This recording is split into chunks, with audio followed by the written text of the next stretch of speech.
that was all perfect, like outtake. But everybody, plays board game. Shush! Don't mess with my meeples. That's it, man. Game over, man. Game over. Shall we play a game? You're traveling to another dimension.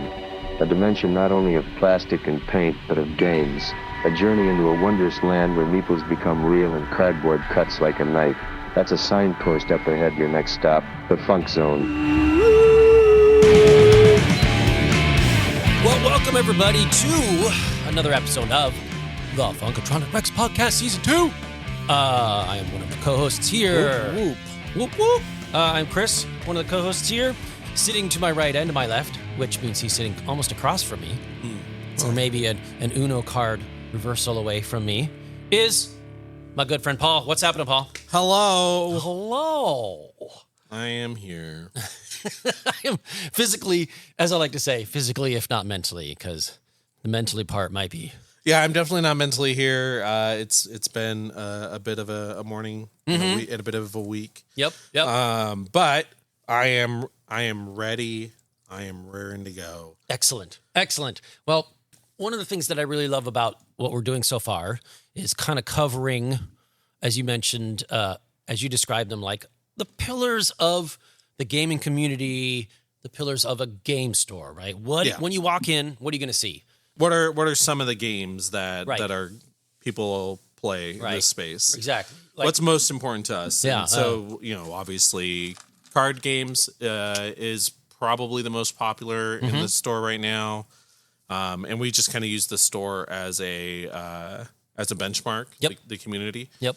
So the card games and then tabletop Yep. games, Yep. which I hate that word still, because Because they're all tabletop. they're all played on the table. I think part of me thinks they're war games. You call them war games. Miniature war games. I love that. Yeah. So mini war games. One of the things that you used, and I want to try to circle back to it a little bit when we were talking about all the different card games, like the TCG, CCG, doo-da-da, deck builders. You actually called deck builders a board game. Like you put them in that category. And that kind of I kind of went, what? What do you mean? It's cards. I'm playing with my cards. Now, yes, they have boards with them sometimes. Sometimes. So I thought I think that's a really cool way to go. What the heck can be a board game? Like I was thinking about it this morning. These morning shower thoughts, as it were. Gross. And I know. Sorry.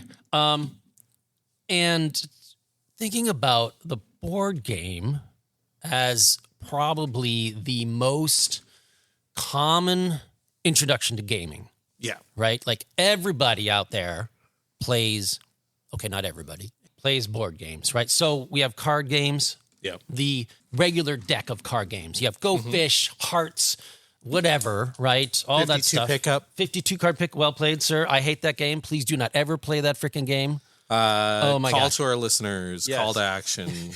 Next time you see Chris in the store, let's Just- play some 52 card pickup. You can only, and I'll say this, I'm not going to roll a D20 or anything like that. You can only ever make me play a 52 card pickup if you come in dressed as his Gambit. The gauntlet has been thrown. Right. If you have a Gambit cosplay, looking at you, Manny, and I'm like serious Gambit, like we all know you're Gambit, and you rock the accent, then you can do 50 card pickup. Absolutely, I will love it. 52. 52. 53 if Jokers are involved. Oh, yeah, Jacks, yeah. The other J. Yeah. So board games are a pretty diverse category, and there's a lot to it. So, a lot of people, when they think board game, they think a game that's played on the table. By the way, Oh, would you call it a tabletop game? I personally would consider that a tabletop game. Most people would identify it as a game that's played on a table with a central board or a series of small boards, and then cards or dice or paper money or whatever. Right. Little tokens. Accoutrements, tokens, meeples, per se. No, that's meeplish. Oh my God, hey, Don't mess with my meeples. This is a family-friendly whatever. Fix it in post. Family-friendly conversation here, Paul. No, not really. So the biggest thing I would say for like with when I consider a deck builder game, a board game, a lot of that has to do with the collectability. A lot of companies push the limit on that. They take it to the water's edge. No, not going to pick up on. I did not get that. Obviously, my movie quote brain is not awake. If you got the joke, sound off in the comments below. That's not how this works. I would consider the deck builder the difference between a deck builder and a card game, and why a deck builder I consider to be a board game is because it's a self-contained game. Oftentimes a few expansions, but expansions are going to happen for all board games. It's in a box. Yep. You pull out the box, you play the game.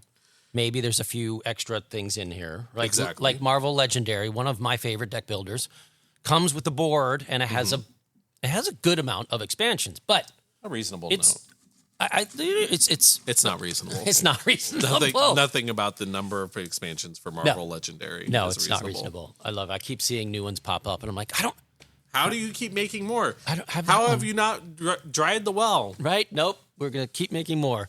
Not unlike what is it, Marvel Champions? Like, we can make some more expansions. Since the Marvel universe is so vast, keep remaking the same character because they've had 80 different variations, variants, TVA. Come at me, bro. Right.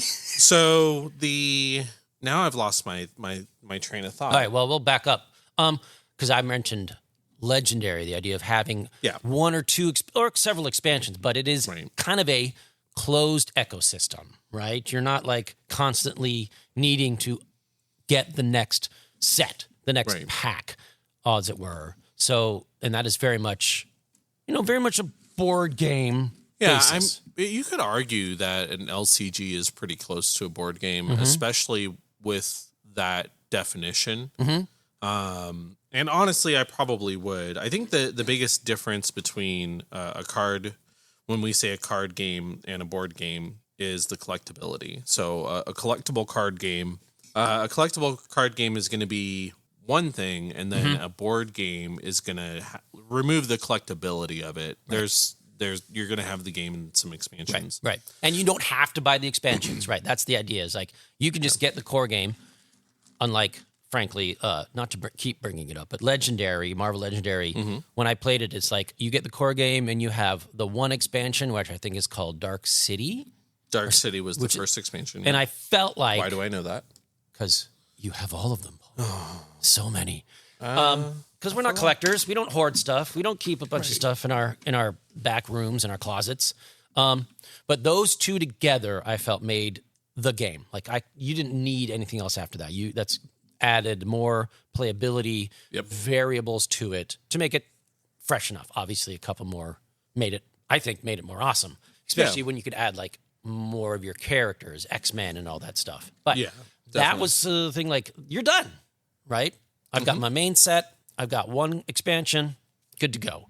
And there's a lot of board games out there that follow that. I think do dip their toes into that collectible jacuzzi. What's the one? Right? They just go, oh, that feels good. That one got me. What is it? It's so Catan and the train game. Paul. The train game. Ticket to Ride. Ticket to Ride. Thank you. It feels like those guys they looked over their fence at the collectible card game area and went, hey guys, if we have a game that we can just expand a little bit. One of the ones that I hopefully we get to and talk about is one of my all-time favorite board games was Talisman. Okay. That too had your base game, and you're done. But I think it came out with 4 or 5, maybe even 6 expansions. Yeah. Modern board games, especially with the advent of He Who Shall Not Be Named Kickstarter, has definitely increased in the collectability front. Yeah. And, you can sell someone a board game and they'll play that game for a century. Case in point, Monopoly. Or even look at chess, right? Like people are still playing chess, and that game's 1,000 years old or whatever. I don't not up to date on my chess history. Good God, bad. But that being said, it's the games are you buy the game and you're done. And from a business perspective, and in this economy, you want to keep people buying. You want to keep the money rolling in. Right. If somebody just bought a game and then they walked away, then there's not much to it. Right. Of a business model there. How do you keep printing new games if you're not getting money from the old ones? Yeah. I mean, it's like when you walk into a game store such as Funkatronic, but more importantly, when you walk into the larger big box retailers and you go to the game center, like you're going to have the standards, chess, checkers, Monopoly, whatever, all those things. And it's true. You're like, well, I have my version of Monopoly and I'm done. Yep. So, and you don't have 6 versions of Monopoly like the rest of us? I've got 2. I'm not going to lie. I think I have the regular. Actually, no. I think I only have 1 now because I got rid of it. But I think we have the Star Wars Monopoly because it's Star Wars. And as you only have 1 Star Wars Monopoly. I only have 1 Star Wars Monopoly. I know. I have the first Star Wars Monopoly that was ever made, which had the hollow foil box. And it had pewter tokens. Yes. Yeah. I think that's... and it was from the original trilogy. I think that's the one I have. Then I got the Phantom Menace, which is one of my favorite ones because that board is a 3D board, and the houses and hotels stack like towers. So like Coruscant, like buildings just keep going and going? Yeah. Oh my and then the cards, the mortgage cards... When you buy a property, they slide into the board. And then when you want to buy the property, you slide the card out of the board. And then that's you take the property off the board itself. Oh my gosh. It's so silly. That is very honestly, I love as a way to draw people in. I do love that mechanic. You can actually, as opposed to just having a stack of property cards, you are actually taking it off the board. Do you remember the wheel when you were a kid? Monopoly used to ship with a wheel. And you'd put all the mortgage cards standing upright. It's like one of those lazy Susans. Yeah. Yes. And you'd spin it to find the property. Why don't board games come with that stuff anymore? Give me more lazy Susans in my board game. That's true. I could never find it. So I think after a while. And it came included. It wasn't a Kickstarter exclusive. Paul has opinions about Kickstarters. Yes. Many. We'll get there. But it's like, so maybe that's a good starting point of board games is like the ones we all played, like almost all of us, and most of them is there. That is our first introduction to... We'll call them the classics. Classics. Yes.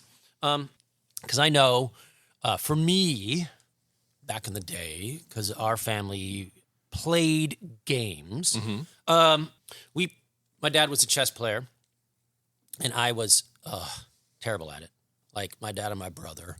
Was or is? Was, unfortunately. So you've gotten better? No. I am still terrible. That's what I was getting at.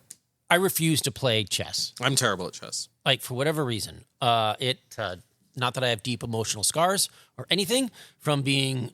horribly beaten? Figuratively? Beaten by the ugly stick so many times by my dad and my brother playing chess. I never was one of those people who could, and I've gotten a little bit better, I think, at this because playing, miniature war games has helped. So they were good at it, and I was not at the chess. So where was I going? No, I was talking about playing the tabletop games has allowed me to build up on those skills of looking ahead. But I'm still not that good at it, where if I move this chess piece or this token or this guy, I can parabulate and conjugate and all this, like I can make up words, but I can think ahead. If I do this, you might do this. And then those 3 moves, I can think of 3 moves that'll counteract those 3 moves. And then the moment it hits the 3 moves, I'm done. I'm like, if I move here, you're going to do those 3 moves. And then I'm like, okay, let's see what happens. Let's roll some dice. Yeah. There's a point where I just just stop caring. Right. And I'm like, I just want to see what's going to happen. Yeah. I'm going to live in the moment. Yeah. And I know that's not optimal, but that's how I approach my a lot of my strategy games is just I have always said I am a tactical thinker, not a strategic thinker. All right, what do you mean by that? I think that's a hilarious comparison. I would say a strategic thinker thinks several steps ahead. They can foresee predict what the opponent is going to do and make the decisions now that are going to counteract or react or whatever the opponent's doing. That's strategy. Tactics are I have to react to now. The strategy what did you just has do? changed. Right. Okay. Yeah. So we're acting on the strategy that the smart person gave us, and we're out in the thick of it. Right. And suddenly the battlefield has shifted. Something's changed. Right. And so now we have to adjust the strategy in order to. All right. That's tactics. So I like to react in the moment to what's going on around me. I don't like to plan what's going to happen in the future. That's a really cool. That's a very cool way to think about that. Hearing that, I definitely would put myself in that bucket. Yeah, absolutely. Living in the moment, watching, having an idea, but looking at the board state. How has it changed, and what do I need to do? I would say most people naturally are going to be more tactic focused, and then a handful, like anything, I would say most people are like anything. It's going to be a muscle. It's going to be a skill, and the more that you do it, the better you're going to be at it. If I played chess more often, right, I would build that skill and be better. As we would all, right? Yeah. As I think one of the themes we keep rotating back to is that, practice makes you better. Shocker. Like when you work at something, you build those muscles, you build that knowledge base so that when you hit the table, you can be like, oh gosh, that's right. A great example, my kid plays baseball and getting him to practice is sometimes a challenge. Let's just say it's an interesting thing, but when I do make him practice and exercise those muscles of batting stance, of mechanics, of fielding, of where do we go, he went, oh, hey, it was a great revelation for both of us. And for him, it was like, Dad, that time we worked on my hitting, I did a lot better that game. I was like, you figured it out. The Jesus rays showed up. Found it. The little baby started singing and it was great.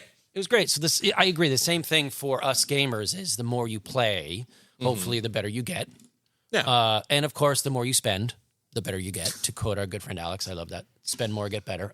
It is so true. And it's those, but those games have formed the basis of so much of what we use and what we play.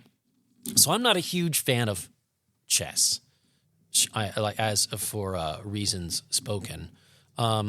Aforementioned. But we also played stuff like Chinese checkers and regular checkers, and I think it used to be called Chinese checkers. I don't know. I think it's still sold as Chinese checkers.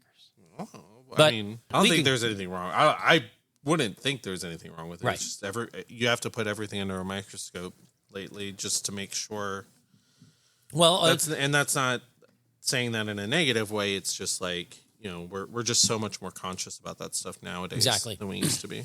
Well, if you guys can let me know, obviously, reach out. Like, it is not called Chinese checkers anymore. By all means, we can fix that. I don't know if it was invented there or for some reason it was ported over and that was the name put on it because it was a multiplayer as opposed to chess, right? Right. As you said, it's like having a 2-player game versus a multiplayer game adds an interaction, a level of thought There's more than one person to bounce off of, which is, I think, what you like to do. But yeah, so classic board games, chess, checkers, and then getting into the more, the stuff that like a lot of us have grown up with, Cluedo, known as Clue here in the States. I don't know what you're talking about. What's this Cluedo thing, dude? How dare you? It is Clue. If you haven't watched the movie while playing the game. Monopoly. Right. You know, all game these... of life. Life's not a game, man. Right. These are classics that we all grew up that set the foundation of, I'm going to roll dice, move my piece, do something, which allows everybody to... And the rules aren't too complicated, right? Correct. These are... Most of the time, there's barely a game there. Right. Like, that's a big complaint that people have with those classic games like Life and Monopoly and even Clue, where you're rolling to move. There's very little choice oftentimes in those games. Like, Monopoly is not... Again, it's barely a game. There's very little choice. Right. If you break down Monopoly, what choices can you make in the game? You have to roll the dice. You have to roll the dice, and then you have to move that many spaces. Right. Once you land on a space, you have to, if it's not open or if it's not purchased, here's your first choice. You can either buy the property or put it up for auction. Right. And you buy it for what it's worth. Then that's one choice. If you land on a space that's not a property, or if the property is owned, then you have to do what the rules regarding the space. Right. You have to pay the rent. You have to pay the man. Draw the community chest card. If you land on free parking, you don't take money. That's not a rule. Don't do that. It just makes the game longer. That is a total house rule that we all played with. At least in my house. Everyone played with that rule. The free parking. Many people still do, and stop doing it if you do it. Don't stop. You're not helping your friends. You are making the game last far too long. Way admittedly. too long. But that free parking money, oh my gosh, it's so good. And then you keep, then at the start of, or any time during your turn, you can choose to develop a property if you own a full monopoly. Right. So you can choose to spend money on a house, and you have to develop evenly across the entire property. You can't just build up to a hotel on one of the three properties. It's got to be one to one ratios. Yep. You have the choice to develop a monopoly. That's it. Yeah. And then you play until you're out of money because you either spent it all or because you keep landing on places. Right. So there's two choices, two decision points, and that's in the game of Monopoly. Right. There might be one or two chance or community chest cards that give you choices as well that I might not be thinking of offhand. Well, that's if you go to jail, so if you land on go to jail, you have to go to jail. Right? There's no choice there. If you go to jail, you have the choice at the beginning of your turn to pay $50. That does not go into the middle of the board for free money parking. Don't do that. It goes in the middle of the board. Do not do that. You have the choice to pay $50 to get out of jail immediately, or you can roll the dice to try and get doubles. If it's the third turn in a row that you're trying to roll for doubles, you roll. You have to pay the $50 if you don't get doubles, and you move that. And roll. Then you move that roll. So I am very impressed about your encyclopedic knowledge of the monopolies. I'm like, damn, he's good. This is my brain. A sneak peek into my brain. So you have a total of 3 choices to make in Monopoly. Other than that, the game plays for you. The game of life is just as bad. The Sorry, even worse. Pop-O-Matic Trouble, even worse. Is that the one with the bubble dice in the middle where you in it? Oh my gosh, we just played that because we just like to hit things. You like the feel, the snap feel of the thing, and it makes a funny noise. Yep. And you're spending time, and you're obviously the real treasure is the friendships we made along the way, right? Is it Paul? No, yes, you're correct. Or unless you're playing Monopoly and then you're losing friendships because you're playing with dumb house rules. Right. Stop it. No, they're great. So the funny thing about Monopoly, there are a few games that I will not play. Monopoly is one of them. Yeah, it's because you play with free parking rules. I loved the free parking back in the day when we were kids. We had a lot of fun with it. But for whatever reason, there are... And I think it goes to the fact that you are, once you start playing Monopoly, to your point, you are on... basically, you're on the game train. You're on the rails, as it were. You don't have much free choice, free will, as it were, to make your own mistakes, really. And after so long, I got so tired of it and so angry at it that I was just like, I'm never going to play it again. So my wife and the kid, they're like, let's play Monopoly. And I'm like, no. Yeah. No, even though I have it. Like, we played the Star Wars Monopoly when we played it the one time back, like, I don't know, a year or two ago. Because it's Star Wars and it does take the edge off of, it's like taking a shot of you tequila, can make funny whatever. noises when you move Darth Maul exactly, on the board. Yeah. Exactly. So that was the only time. And after that, I'm like, hey, we did it once. We're fine. Yeah. Like, I'm good. I don't want to play it anymore. And it's funny because sitting here it's a little bit funny. Sitting here in the Funk Lounge and Funkatronic Rex store, looking around at all the games that Mike carries, Monopoly is not here. We have stocked Monopoly off and on here and there. Especially during the holidays, it's a popular thing. Yes. Like if you people meet to that come in and one buy. family, that one person who doesn't have it. So part of the reason that I'm so familiar with the Monopoly rules is because I'm a freak. The other reason is because I've recently played it a couple of times. My dad likes it. My son likes it. And when we go up to my dad's cabin, I have donated probably a dozen board games to my dad's cabin. Games that either I bought specifically to play with like my extended family who aren't huge board gamers. Right. Or just games that I think, anyone can pick up and play and have a good time with. Right. Simpler modern games. Yeah. Well, I think that's a really valid, like point or category that these games are all moderately simple. Almost everyone can sit down and play them like right off the bat. There's not a thick manual. Yeah. It's usually printed inside the box, the instructions, right? So you don't have to worry about it. Right. And of course, these games are definitely cabin games. My gosh, if you're up there, you're just hanging out, you can pull out Monopoly. Yep. Maybe even Trivial Pursuit, or if you want to push it, maybe a simpler version of Catan or something like that. Push it. So that, I think, is a great introduction to the idea of the board games, right? These ones hook the people that need to be hooked, right? Like, I like this board game. I like this idea of rolling dice. Something happens when I roll the dice. I want to move my guys. And then as you play these games, Monopoly goes, hey, psst, hey, man. Hey, there's other games back here. You want to check them out? Yeah. Right? Do you, like, because that's where my mind went, the idea of starting there, and as you grew up,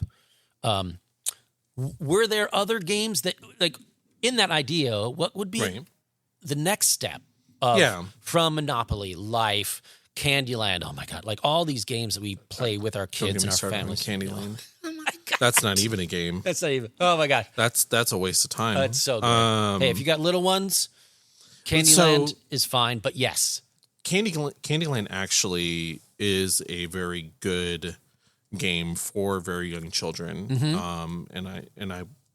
I was joking when I said don't get me started on it, but ultimately Candyland is a game that teaches children the importance of following rules, waiting for their turn, taking turns, and that kind of structure. Yeah. So for a 2 or 3 or 4-year-old, it's an excellent way to just dip a kid's toes in. Here's how we play games. Yeah. You don't have to do anything. You just draw the card and you follow the rules.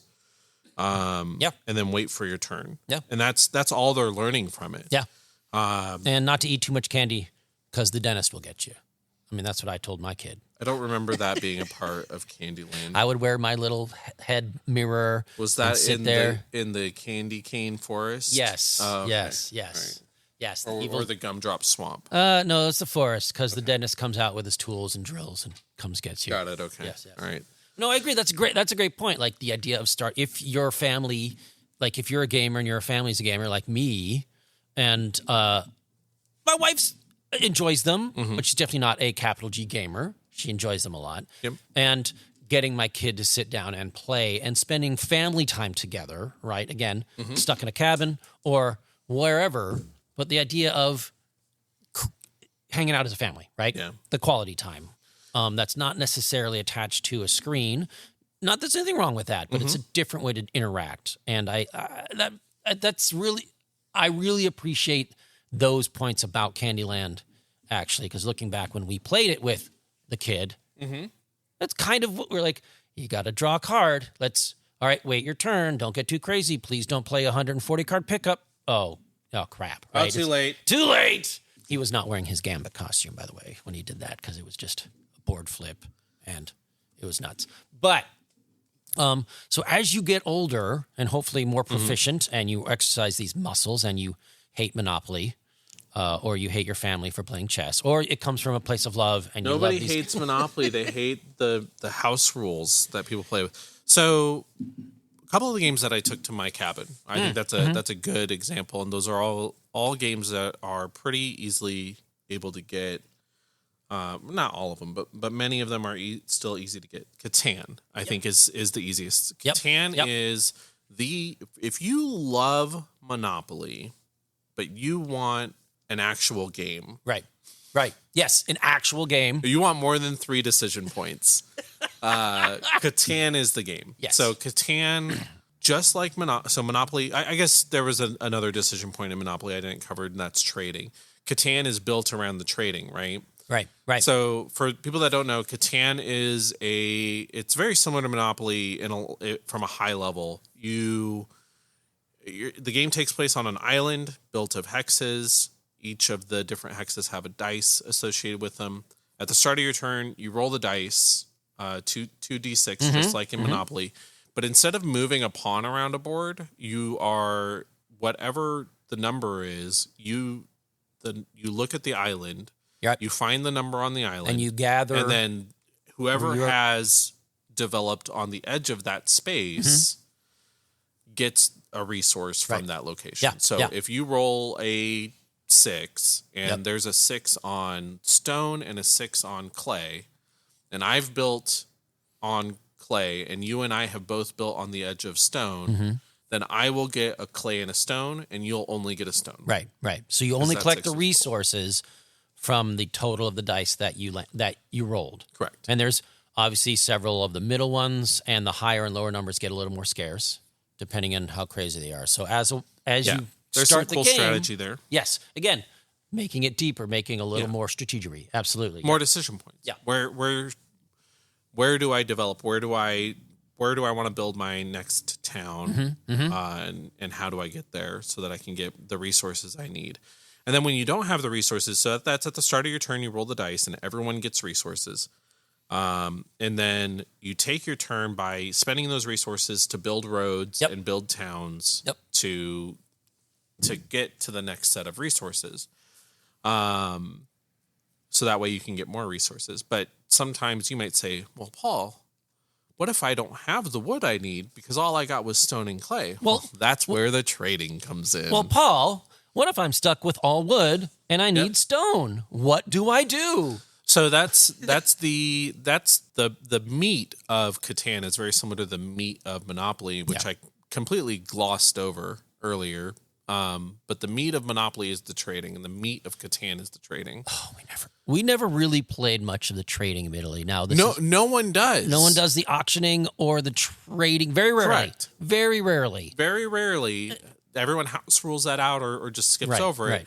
And like that's where the game is played of Monopoly. And so in Catan, you are trying to say, hey, I've got a surplus of wood. Right. Yeah. And maybe you've your strategy is I've developed, based on how I've started, I've developed a monopoly on wood, and I'm the only one getting wood. And so now you can say, okay, well, I'll give you 2 wood if you give me a stone, or I'll give you a wood if you give me 2 stone because I have all the wood. Right. So you can do those trades. There's no rules to the trading. You can even, I think, you can even just give somebody. A you can be like, hey, I'm to. just going to give you. Yeah, there's no rules about that. Right. Generally speaking, though, you're wanting to get something in return. So you do the trading, and then you play until I haven't played Catan in years, but I think you play until there's a certain number of developments made, and then you get points based on the number of development, how far you've expanded, who had the longest road, continuous road. I think you get, because I haven't played it for a little bit either. Right. I've played my first Catan with the kid who enjoyed it. And we still play it every now and then, and he's getting a little older. And Is that the one with the pirates? Yes, okay. It's the pirate version. We've upgraded to the actual Catan with the hexes and stuff, and he likes that a little bit more because it's the step up and challenge. You actually build the board as opposed to just having a board that folds apart, which is great. There's a couple of pieces that move in the younger kid version, which I would definitely recommend. Again, if you like the Monopoly stuff, like that idea, the Catan, young Catan, I can't remember what it's called again. Catan Junior? Catan, thank you. Catan Junior. I think I would recommend that for people who want to expand their game library and include probably kids 12 and under. Yeah. Probably. Something like that. So we played it, it's like 6, 7, 8, ish, just so we can put away Candyland and all those other things, right. and it doesn't have so many pieces that he's going to freak out or try to eat or whatever, or the dog will eat. But I think Catan has like a rule, like if once this happens, the game is almost over, and then you total up all the points you have. Not unlike Carcassonne or something like that. Yeah, unlike Monopoly, Catan has a definitive end, whereas Monopoly just ends when you piss everyone off and and someone flips the board. Yeah, that's when it's over. Yeah, correct. Because you're playing with free parking. Right. Yes. Money. That's the best. Don't believe in people. That's the best. So, Catan is a wonderful, and it's easily the most popular gateway game. I totally agree. It definitely has its flaws. It's not for everyone, and after a while, you'll get tired of it. If you really like the trading, and that is what your friends and I probably shouldn't talk about this because I have to look it up. Hold on. I was going to say, while you do that, yeah, the cool thing about Catan, and I think several of the games that we're going to hit upon and talk about that we've played, is much like the board game much like the collectible card game world, Catan has expansions.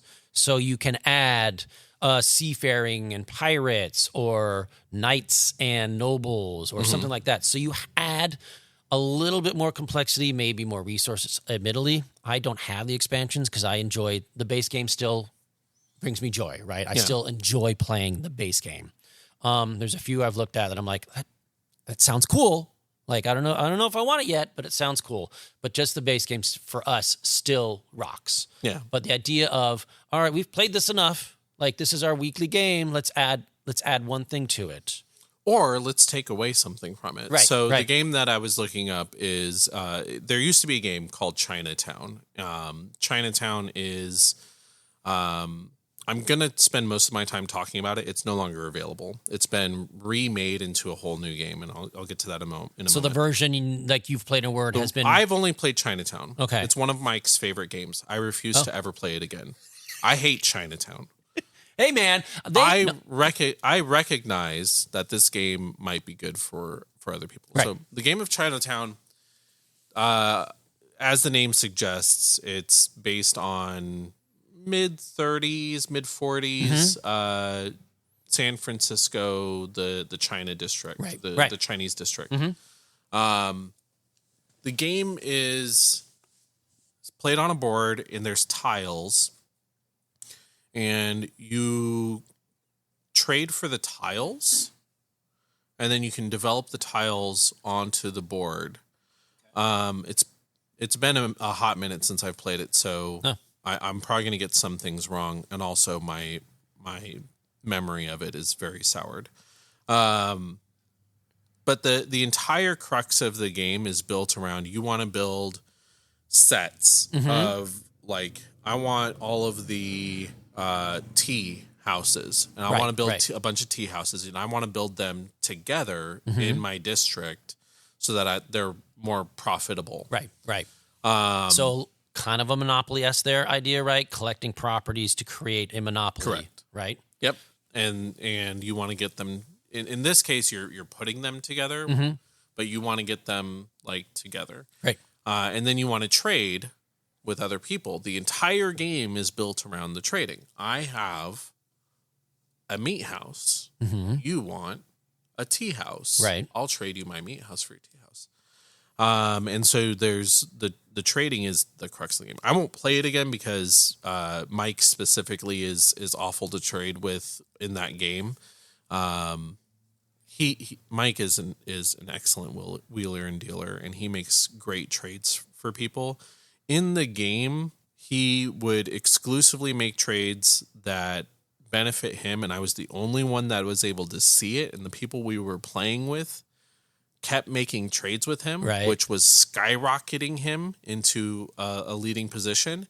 And meanwhile, since he has everything, I'm trying to trade with him, and he won't take my trades because my trades aren't good enough for him. Right. And so I ended up coming in last place because I'm not a wheeler and dealer. Right. So I'm not a huge fan of trading games just because of my nature as a person. Right. But Chinatown was re-implemented, I think, because of the name and the history behind the Asian districts in cities. But it was re-implemented to Waterfall Park. So if you like trading, if you're trading in Monopoly and by extension Catan is your favorite part of the game, definitely check out Waterfall Park. Okay. If you hate the trading, if your family doesn't like to do the trading and that's not what you guys are about, maybe Catan and Waterfall Park aren't for your table. So in those cases, those games definitely take a certain, to quote, Tegan, a certain set of skills, right? It's like you want to. Now, I don't mind engaging socially. That's I think you've heard me say it many times in talking about games. Like, this social aspect of gaming is important, right? The idea of coming together to play the game, to create new friendships, to meet new people is, I think, one of the greatest things about the games that we play. But if you're one of those people that is uber social and can really, like, Mike is great at this. He has a great personality. He can see these rules and kind of work the system and figure that out. So if you can see these things, absolutely, like, those games might be good for you. If you're one of the people who just enjoys, like myself, I'm like, I'm here to hang out, have fun. I am trying to win, as you say, but I'm not. Right. That's not the point necessarily. We play games to spend time with our friends and family. Right. The social contract, as it were, of getting together and going like, I want to hang out with you. You're going to come and hang out with me. I'm going to hang out with you. We're going to get together and have some fun. Yeah. Like, that's the foundation of society and culture and humanity, whatever. But the idea of these games bring us together that reinforce that. And then I think, like Monopoly, or there's games that just put a little knife in your back when you play them, and you're like, I'm going to just get in there. So probably why I don't play Monopoly. I'm like, I don't want to do that. Yeah. Like, that's so I haven't got there with Catan and what is it? Waterfall Park. Waterfall Park sounds the same idea. Like, I don't mind the trading. I don't mind that interaction, but I can, like, when somebody's like, I'm like, seeing the computations in my head and I can see how I can run this game. You're like, is that fun though? Right? I mean, how is it? The idea of people like it. No, exactly. And people do like it. I'm not a huge fan of those other social games that are, They're the card games. I don't know if we talked about that, like the party version of the card games. You get to there's a group and you try to find out who's the assassin, Right. Or something like that. Like Social deduction. Yes, Which we'll get into in a minute. I am meh about those games. Not my So thing. good. Yeah, right. I was like, hate trading, but I love social deduction. yes, more of that. Before we get into social deduction, we'll talk about that next. The next gateway game for people that love the classics that I would suggest somebody check out. If you loved the rolling dice and you loved the collecting different properties in a little city, but you didn't love the trading, have I got a game for you? Oh, step right up, ladies and gentlemen. Machikoro. Gesundheit. What?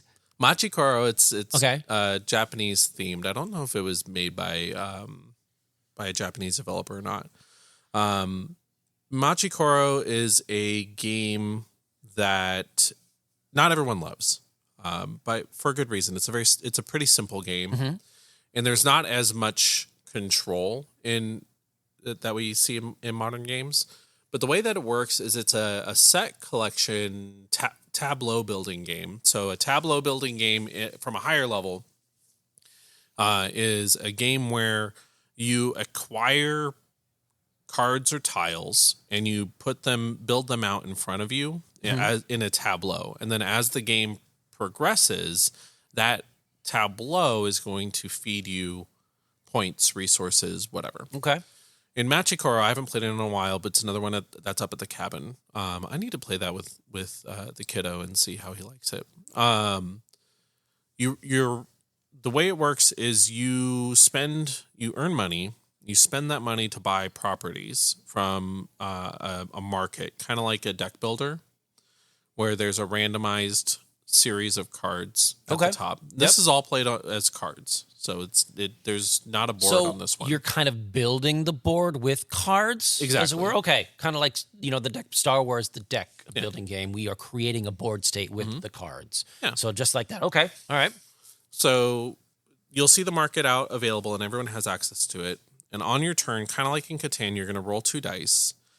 But instead of everyone getting resources based on the dice roll, you're going to look at the cards that you have in your tableau, in your city, and you're going to see which one's triggered off of that dice roll. And there's a bunch of different ways that they might trigger. Sometimes it's, did I roll doubles? Did I roll an even number? Did I roll a 4, 5, or 6? Did I roll a 1? And depending on what you rolled, I think you roll 1 die. Is it 1? I don't know. No, you roll 1 die, and then there's a couple of properties that everyone can build, and one of them is you start rolling 2 dice, and then that gives you double your chances to trigger, and allows you to trigger the stuff that only triggers on like a 7 or an 8 or a or doubles, that kind of thing. So you level up your city as you're going along. That's what it was. But you're building that out. Sometimes the properties don't do anything, and they just give you points at the end of the game. And so depending on what you roll, you get money back or something to that effect, and then you can use that to develop further. So in Machikoro, if you like the aspect of Monopoly where you're building the properties, there's not as much player interaction. There's not a lot of like, well, I'm going to stop you. The part where you're stopping someone is like, oh, I see Chris doesn't have a way to trigger on when he rolls a 4. And there's only 1 card out in the middle that triggers on a 4. I'll buy that one. Oh, so it's just you're building up a reservoir of triggers and or preventing your opponents from getting those triggers, right? People approach it different ways. There's no rules to the strategy. I like to build. When I played Machikoro, I remember I liked to build, maximize my opportunities to score. Right. Whether that's I'm focusing on the dice rolls that are going to have a higher odds, like 7s and 8s and 6s, or if I'm going to focus on like just spreading out, like have something that triggers on a 1, have something that triggers on a 2, etc. Try to hit as many variables as you can. Yeah. Okay. So I would make those decisions. Some people, and this is a perfectly valid strategy, would completely focus on, okay, I don't get anything if I roll most things, but if I roll that 7, If I'm a high roller, if I roll a 6, oh boy, we're raking in money. Yeah. So there's some interesting and some people just buy the cards because they're pretty or they like the name. Right. So Machikoro is a really good game for people that like Monopoly, want something that's simple, but also has a bit more decision points in it and a bit more.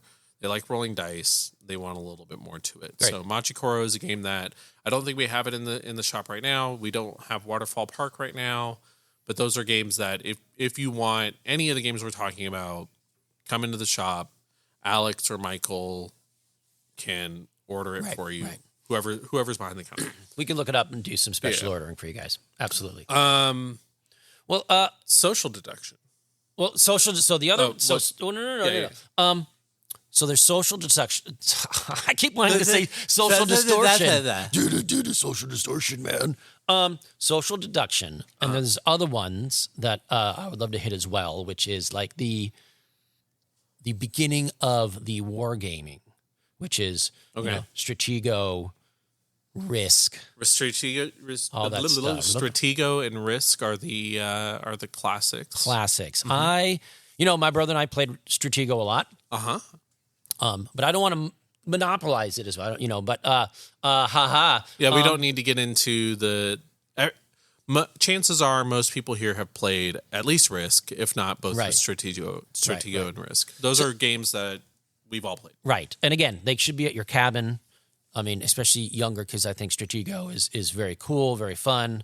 Risk. But then, to me, the interesting ones that came out from that line of gaming, so not a whole lot of trading, some good hang time, right? That's the core of it. And you're working, and they were a little cooperative and a little not cooperative, which were the advanced versions of Risk, such as Axis and Allies or Shogun or stuff like that, which we call those area control games. Okay. Oh, area, because I know there's a bunch of different categories of games, right? We have worker placement, we have area control, all that stuff. I am not as familiar with those categories, like versions of them. But I remember one of the reasons why I loved playing them is because friends and we could start a game of, because I had Shogun and my friend had Axis and Allies. We would start it Friday afternoon after school. Yeah. Come over to the house, order some pizza, play it. We wouldn't finish the game until Sunday afternoon, right? We would take breaks. Obviously, it wasn't a 72-hour game. Take a Mario Kart break. Right. Take a Mario. Well, honestly, it was like, hey, let's go. Maybe. Watch a movie. You're older, so you'd take a kick the can break. Kick the can. Yes. We'd just throw rocks at people on the road and go toilet paper at a house. But like go see a movie or whatever. But we would come back and we would play it. And to me, I really liked those games of it combined dice rolling. I had better minis. Right? The idea of like ships and actual things that represented them. Right. Shogun had the soldiers, the samurais, the archers, the daimyo. I can never remember how to pronounce that name. Daimyo? Daimyo, right. They had the daimyos. So you had a screen, like a token bin, again, the formulations of my obsession with accessories. So you had a token bin with a screen in front of it. Right. So you would bid using your money that you got from your provinces. You would bid in what you could buy a ninja. Ooh, try to assassinate somebody. Nice. You could do. Don't do that. Don't try to assassinate someone. Right. This is all in the game, guys. It doesn't matter how much you dislike that person. Do not try to assassinate them unless they're an enemy daimyo. Oh my gosh. Nope. That is never the solution. Violence. Do not. Oh, violence is so good. Violence is always a solution when you're playing a game.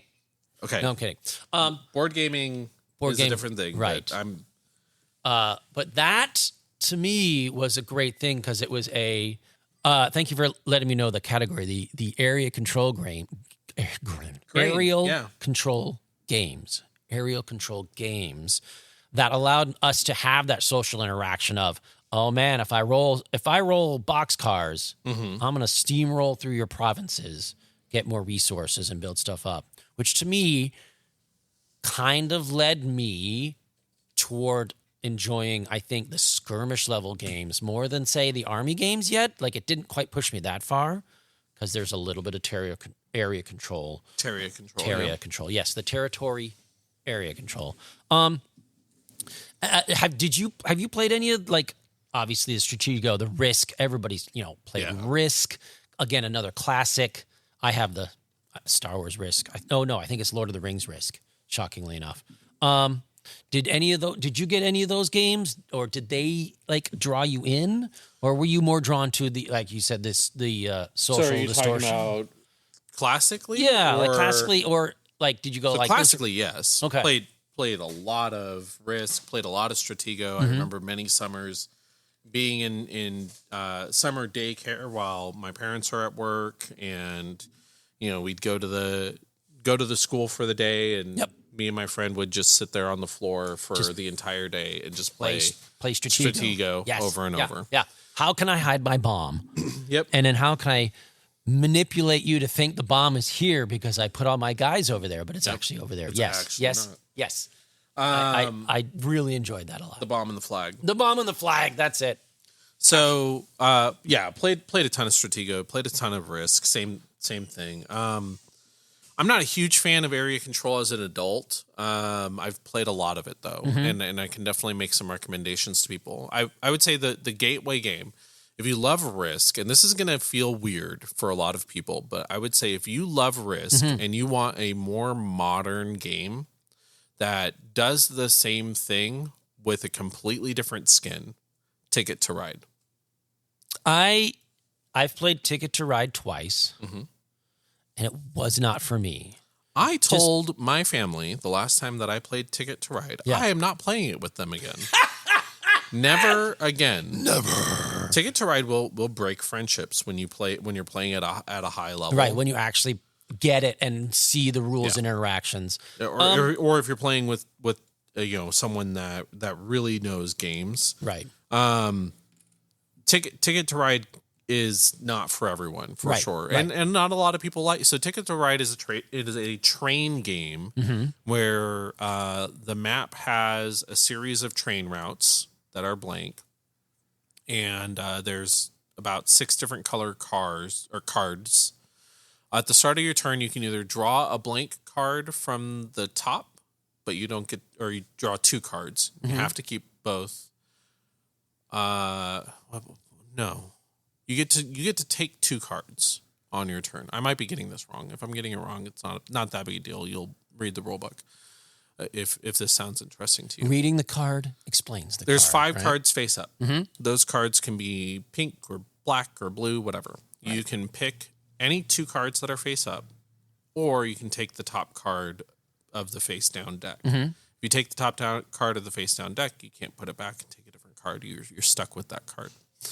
But you're collecting these cards, and then on your turn, if you want, instead of taking cards, you can build a train route. And the way that you do that is there's a number of boxes for the route. So let's say 6, and then that has a color associated. Let's say blue, and so you take 6 blue cards that you've collected on your previous turns. Discard those, and then put your train cars on the blue spaces and complete that route. There are tickets that you start the game with that you can also take those instead of taking train cards or claiming routes. But if you complete a route, if you connect Phoenix, Arizona to New York City, for instance, if you have that ticket in your hand, and you complete that route, then you can turn that card in for a number of points. Okay. All right. I want to jump in here. I am mistaken. I am wrong. It's the first time I've ever said those words. No, I'm kidding. The game I'm thinking of is not Ticket to Ride. Okay. Because I'm must be thinking of something else that is a train game where you have your trains in front of you, but you have to pass them to the left or to the right or whatever to create. I wish I could remember the name of the game. All right, so Ticket to Ride. Yeah, I don't know what that one is. While one of these times, if you're mentioning, I'll try to hop on my phone and look at it. Yeah. So Ticket to Ride's a bit of definitely not that. Right. No, but Ticket to Ride sounds more of that area control. Like I can build, like Catan, I'm going to build a road, I'm going to build a village and connect it to get points to do the game. Correct. That doesn't sound too bad. The cutthroat part comes in is that you can only claim a route can only be claimed by one person. So once somebody claims a route, that route's claimed. Okay. And if I have to connect Phoenix, Arizona to New York City, and you claim that last route that I need, now I've got to go all the way up through Chicago and come back down in order to get. And now I've got to place an extra 3 lines. Right. And there's times where you might be like, okay, I'm going to complete this route. It's going to be great. And then your brother claims the last route you need, and you can't complete the route at all. It's impossible. You're screwed. What the hell, bro? The game gets real cutthroat at the end with skilled players. Okay. But as a gateway game with newer people, it's definitely a ton of fun. It's a great cabin game. It's very, very simple. Because all you're doing is you're just trying to get colors and then play the cards out. Okay. There's no dice involved. It's all decision making. It's all strategy, which is why I'm bad at it. Now, is there trading? Can you trade? No. So once you draw cards or look at the route, that's like, can you? Like, I've got part of this route. I don't think so. I'm 99% sure you cannot trade cards. I might be wrong on that. So I don't remember that being a thing. Okay. Look it up. So I would say Ticket to Ride is probably like the preeminent area control game, but it's not a dudes on a map game. So that's a subset of So Ticket to Ride's more like Stratego, whereas dudes on a map area control is more like Risk. Right. For Risk, there's a lot of games out there. Axis and Allies is a popular one. I'm not going to spend a lot of time on it because I'm not a huge fan of the genre and I don't want to like offend anyone. But I will. I'm already offended. I will talk about my favorite version of it, and it's one of the only ones I will play. That is a dudes on the map. It's actually I can't think of a dudes on a map game that I would willingly play if I have the option to play Kemet. What's the name? Kemet. Kemet. Kemet. All right. So Kemet it's Egyptian themed. It's by a French developer. Okay. The rule book is awful. Whoever translated that French rule book into English did not do a good job. No, it's better. They recently did a second edition of Kemet, which is what I played Kemet originally in 2012. One of my friends had it. It was new at the time. I remember enjoying it, and I always wanted to play it again, but I moved from Texas to Arizona at the time, and I didn't have direct access to it. And then when it came available that they were doing the second edition, I jumped on it because I remember loving the game. I didn't have a good dudes on a map game. It was the only one I liked. And so I wanted a dudes on a map game for that rare moment that somebody wants to play with. Right. Again, having different versions of these games because everybody has everybody's got a thing that they like to do or a way they approach it. So you can be like, if you like dudes on a map, if you like to trade, if you just want to build stuff, right? So Kemet is overall pretty simple, but it, like most dude on a map games, even Risk, there's a lot to explain, right? And there's a lot of depth to it, and there's a lot of moving parts. A large part of that is the different units and that kind of thing. So I'll try to simplify Kemet and why I like it. Kemet takes dudes on a map. It combines that with tableau building, which I explained a little bit earlier, and it does everything at a much lower level And then the combat, instead of rolling dice, the combat is chef's kiss. beautiful. Mwah. Okay, all right. So the way that Kemet works is, again, it's Egyptian themed. It's like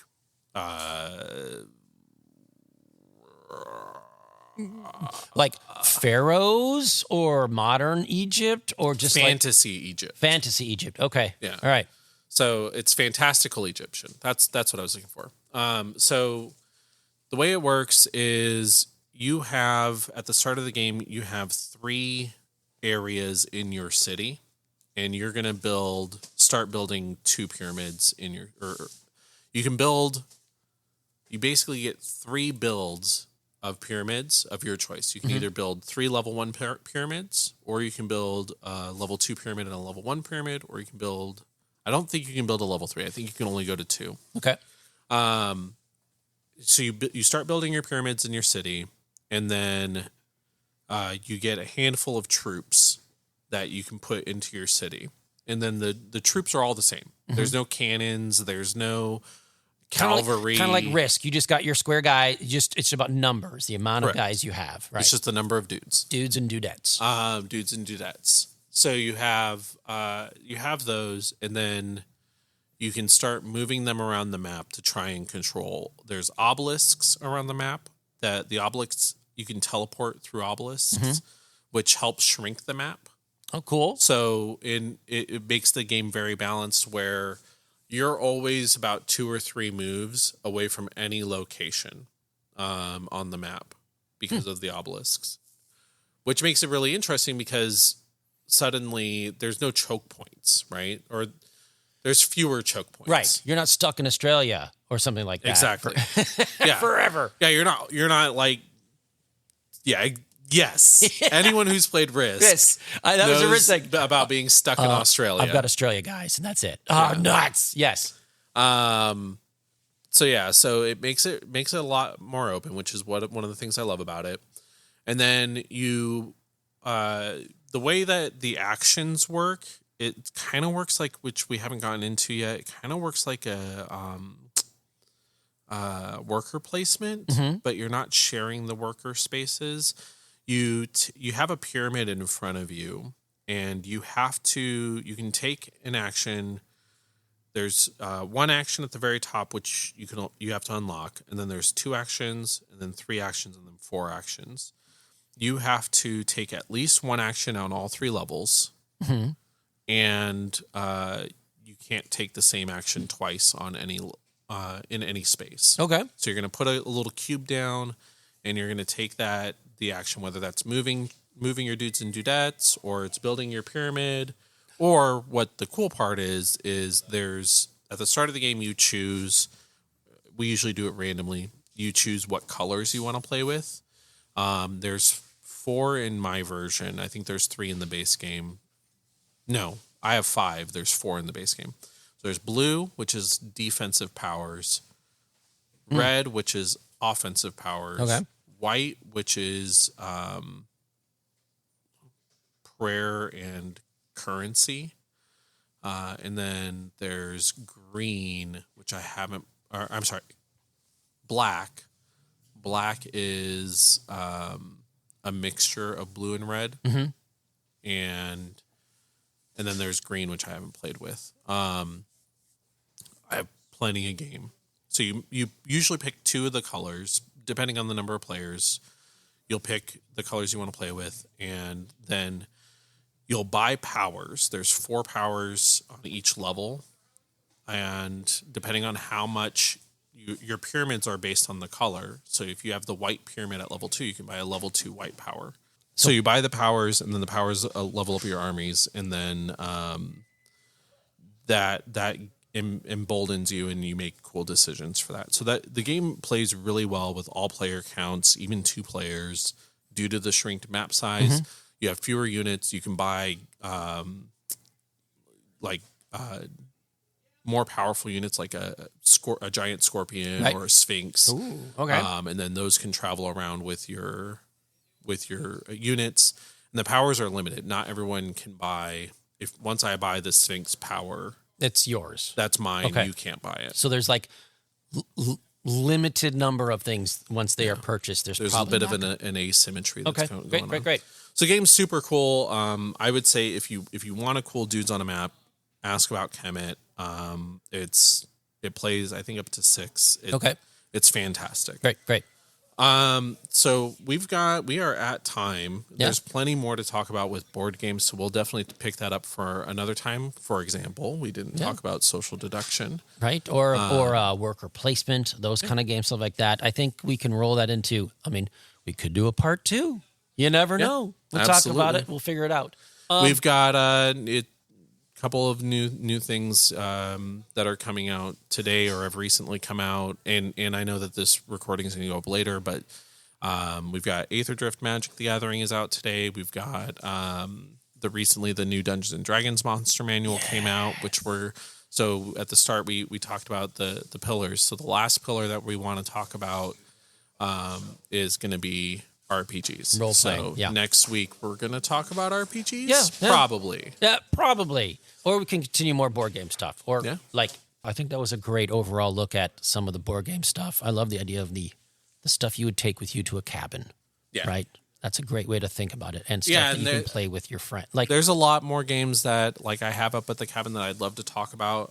So definitely we'll do a part 2 in the near future. Well, cool. Well, Paul, maybe that'll be next week. Oh, maybe that or RPGs. We'll find out. That's awesome. So that's going to be it for part 1. Right. Of today's episode. Well, we've talked which is for totally so today. Long. Definitely not on a different day that we recorded. Definitely not on a different day. But Mike was giving us the evil stares of, we want to open the shop, guys. Please. We want to make money. Right. Please, let's wrap. He's giving us the cut symbol. So we're going to wrap this episode up and turn it into a part 2 where we can talk more about all these, games we would take to the cabin. And because there's so many board games out there that we can talk about. So getting started with board games. Getting started. Yes. For all those people out there that are curious, obviously, Paul and I are on the Discord. So reach out if you have any comments, questions, concerns. I'm on Instagram, Chris_minis. Feel free to reach out and be like, your paint jobs are terrible. For the love of goodness. If Paul wants to share anything, he can. If he has an Instagram, you don't have to. I'm on the Discord, Paul the Sassy One. Very easy to find me there. I do technically have an Instagram. I'm looking at my phone right now. I have no idea how to find me. Where am I? But I am on here. Great. And I don't use it. Rock. RRAAHK. No, rock? As in a rock? As in rock in your shoe. Oh, I love that. That's good stuff. So RRAAHK on Instagram. If I ever get bitten to paint again, which is probably going to happen soon, we'll talk about that probably today. Probably next episode. So if I get bit to paint something, I usually post it there, and that's about all I use it for. Is just posting minis. Well, that's pretty much what I do too. So it's been awesome hanging and talking. Awesome. All right, well, let's wrap it up, Paul. We'll see you next time. Okay, see you next time. Bye. Bye. Very bad feeling about this. I want to play a game. That's it, man. Game over, man. I want to play a game. That's it, man. Game over, man. Game over. Let's play. Shall we play a game?